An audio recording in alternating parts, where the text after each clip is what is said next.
My name is Lizzie, and this is Lizzie's Literary Life, and today, I didn't grab my drink. We are doing my November Tipsy Wrap Up.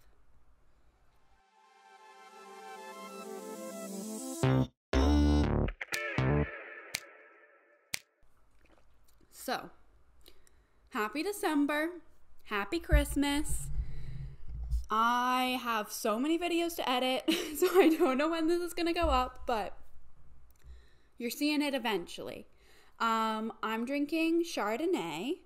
I got a gigantic bottle last weekend, so I'm finishing that off. This is the thing I do every month where I tell you about all the books I read during the month while drinking. Let's go. I read 13 books this month, which is pretty good in terms of the last couple months, but I'm not going to tell you about all of them because a good, half of them, or maybe I don't know, the ones at the end are for a video that you might see before this, you might see after. If you have seen it already, I'll link it. I tell you all about them in the video, so I'm not going to tell you about them now. The first book that I read in November was Seasonal Fears by Seanan McGuire. This is the sequel to Middle Game, which I loved, and unfortunately, I gave this one 3 stars. I didn't like it very much. I mean, Seanan McGuire is good. She's a good writer. I just thought this one was kind of boring. There was a lot of verbal explanation, info dump, about the world and about how things worked. And I just found that really boring, and kind of weird and just show me, don't tell me. And the characters were good, but not nearly as good as the characters in Middle Game. Twins are better than high school sweethearts as a concept just in general, but I just thought the characters were and the plot was Oh, and the ending was I don't want to spoil it, but the ending was disappointing. I thought it all ended very abruptly and kind of easily, if that makes sense. So yeah, didn't love it. 3 stars.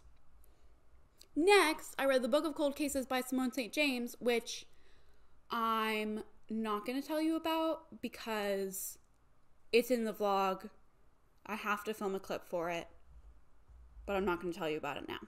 Next, I read Yearbook Buena by Nina LaCour. I love Nina LaCour. She wrote We Are Okay, which I read in senior year of high school and loved. I read, Watch Over Me, last year. This is her adult debut, I think. All her previous books have been young adult. And it's about these 2 women. Did I tell you what Seasonal Fears was about? You don't care. Or, it's the sequel to Middle Game. So if you read Middle Game, it's about, seasons and alchemy and fantasy vibes.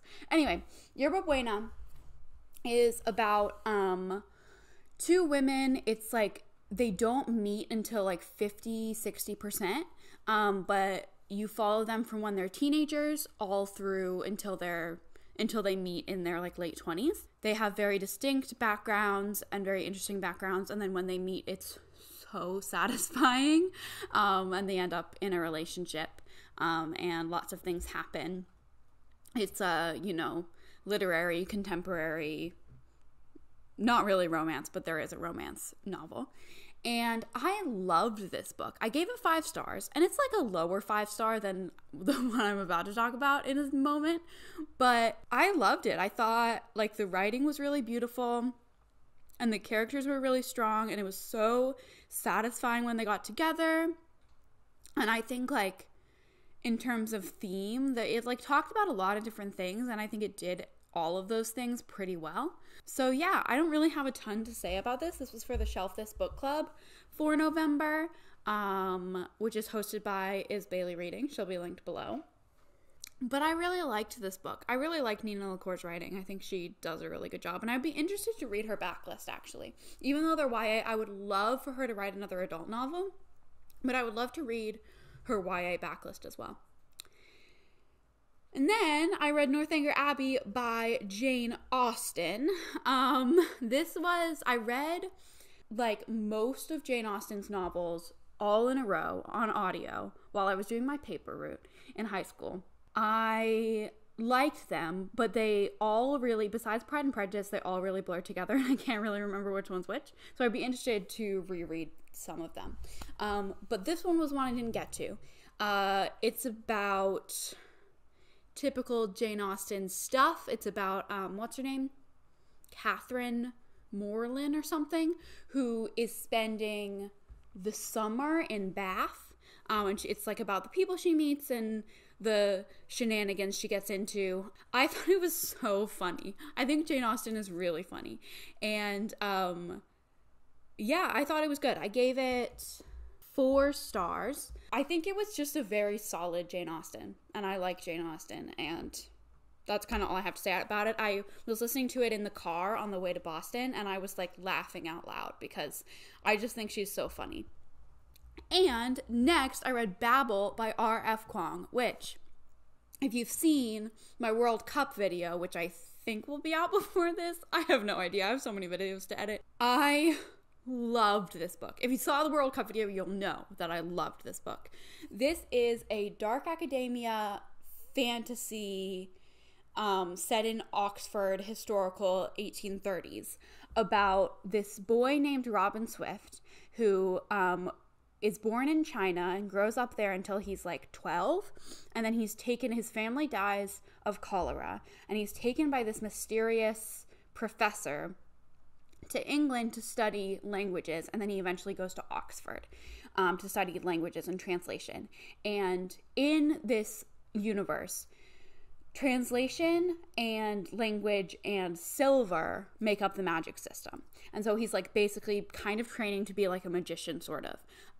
But it's like a very mundane sort of magician. Like the magic is like just built into the world. It's very built into the Industrial Revolution. And this book goes so many places. And it was so good. It was so good. This is like R.F. Kuang, the research that went into this, the footnotes, the like fantasy element I loved, the characters were so strong, and then the ending, oh my gosh, and the themes, like it was like, I was describing it to a friend, and I was like, it starts out like dark academia, cozy, found family, and then it goes, take down the British Empire, and I was like, yes. It was so good. It was so good. It's about colonialism and imperialism and how the Industrial Revolution exploited people overseas from the perspective of Great Britain. And it just was so good. It was really, really good. And read it. Next, I read The Silent Patient by Alex Michaelides, and I gave this 3.5 stars. This is about a psychiatrist and a patient who, the patient, her name is Alessia, she killed her husband, and since then, she has not spoken. So she's the silent patient, and we have this psychologist, who is like believes he can fix her. And we have excerpts from Alessia's diary from before she killed her husband, and we have the doctor's perspective in the present as he's working with her, and also what's going on in his life. I thought it was really good for the most part. It was like a very solid thriller. The ending I thought was good. I think it wrapped up well. And it was kind of confusing, actually. I was kind of confused. I listened to it on audio, and at the ending, I was like, wait, who? What? But I thought it wrapped up well, and I think that was an audio problem. Like, if I had been reading it physically, I would not have had that problem. Because there was some weird time stuff, like timeline stuff. There was a part at the end where I couldn't tell what timeline we were in. And I think, or like when something was happening, I think that may have been more clear in the physical copy. I'm not sure though. But yeah, it was just like a very generic, solid thriller. I can't remember what I didn't like about it, honestly. There were definitely things, because I gave it 3.5 stars and not like more than that. But Yeah, I thought it was pretty good. I thought it was pretty good. I've heard like people really like this one, and then The Maidens, which is his other book, people don't like as much, but I'm interested to read The Maidens because I think it's dark academia-ish and I like that concept. So we'll see. And now we get into all the books I read for the vlog, though I think there's one more that I'm actually going to talk about. But I read The Night Shift by Alex Finlay, The Overnight Guest by Heather Gudenkauf, and then, those I'm not going to talk about. Then I read Nightfall by Shannon Messenger. And this is book 6 in the Keeper of the Lost City series. I gave this one 3.5 stars. I've been giving most of them 3.5 stars because they're very, like, I can't really say more about it. Like, go to any of my other wrap-ups from this year or the past 5 wrap-ups. I've had one of these books in there, and I explained the plot. It's about a girl who finds out she's an elf, blah, blah, blah, blah. And this was another one of these. You know, I enjoy these. I think they're fun. They're not, like, great. There were definitely issues, and I say this every time, like, there are definitely issues, but I like them. They're compelling, and I'm reading the 7th one right now. So, there you go. Nightfall. I liked it. We got a lot of Biana action. I think it's called her. Biana is her name. She's a character. We got a lot of her in this one, and I really liked that because I like her as a character a lot. What else happened in this one that's not a spoiler? Oh my gosh, the scene that I remember from, because this is a reread. Up to book 7, I think, is a reread. I read them in high school, or like high school into like my first couple years of college when I like came home. I remember one Thanksgiving break. It may have even been this book. When did this book come out? 2017? No, so it was like the next book, I think, the one that I'm reading right now. I came home to my parents' house for Thanksgiving, and my brother was like, here's the new Keeper book. Do you want to read it? And I was like, great. I have 2 days to read this 800-page book. And I did it because it goes so fast. It's like a middle grade. It goes really fast. But this one had the scene that I remember. And again, like kind of a spoiler, but okay, so Sophie, the main character, actually, I'm not going to tell you which characters it is. One of the characters has a crush on one of the other characters, and the character who is the recipient of the crush, kind of, like, basically the crusher confesses his crush to the crushee, and the crushee is like, I have an idea to prove to him that we're better as friends. So she kisses him. They're like 14. She kisses him just to prove to him that there are no sparks. And he's like, oh yeah, there were no sparks. We're better off as friends. And it is the most awkward scene I have ever read in a book. So that happened in this one. I was like kind of waiting for it because I remember it from when I read it the first time. But these are very silly. They've like got a pretty solid, pretty engaging fantasy plot. And then there's like the 14-year-old crush drama, which I honestly love and I'm so invested in.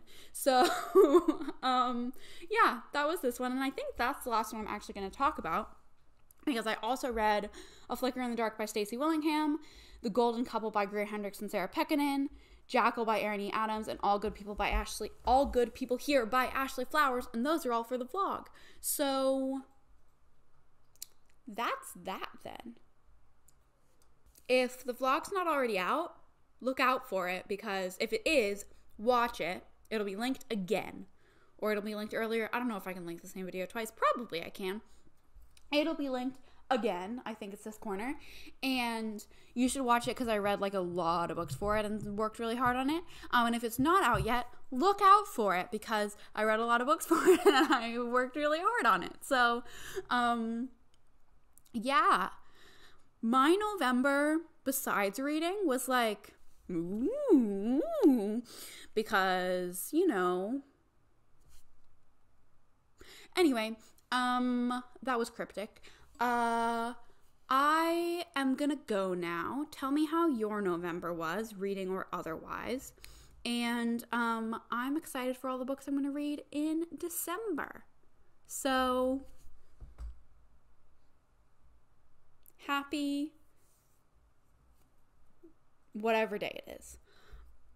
Like and subscribe. Bye.